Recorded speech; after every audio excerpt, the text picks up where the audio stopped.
19 ғасырдың 60 жылдарында қазақ елінің Ресей бодандығына енуі аяқталды. Қазақ даласының өзіндік ұлттық дамуы мен тәуелсіздігін тежеген бұл оқиға қазақ даласына көптеген әлеуметтік өзгерістер әкелді. Алдымен патша үкіметі қазақ даласындағы ежелгі ел билеу тәртібіне түбегейлі өзгерістер жасап, жаңа басқару ережесін енгізді. Осыған байланысты қазақ елі енді облыстарға, уездерге, болыстарға бөлінді. Байтақ дала барша байлығымен орыс мемлекетінің меншігі болып саналды. 1861 жылғы реформадан соң іле-шала ішкі Ресейден көптеген шаруалар, ауқатты отбасылар қазақ жеріне көшіп келіп, шұрайлы жерлерге баса көктей қоныстана бастады. Талай қазақ ауылдары ежелгі қыстау қоныстарынан еріксіз ығыстырылып, олардың мекендері орыс қоныстанушыларына берілді. Патша үкіметі өзінің отарлау саясатына сәйкес Қазақстанды түпкілікті игеру және билеу үшін жер-жерге әскери бекіністер, қалалар салды. Қазақ даласында сауда-саттық өрістеді. Түрлі жәрмеңкелер өткізіліп тұрды.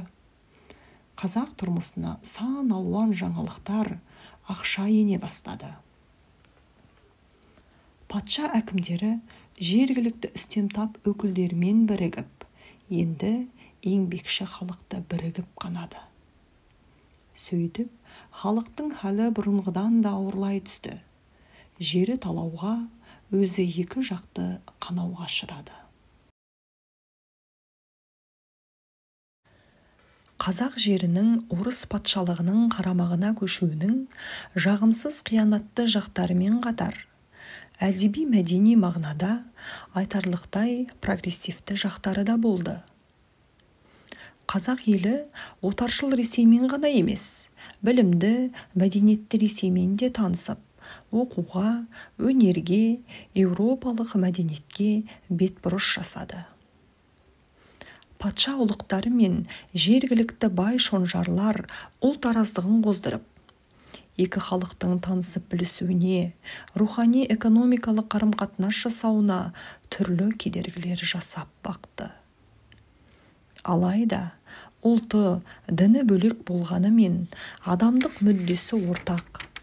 Көрген қиыншылықтары бір, қазақ-орыс еңбекшілері өзара шаруашылық және рухани мәдени салаларда тіл табысып, араласып, бауырласып жатты.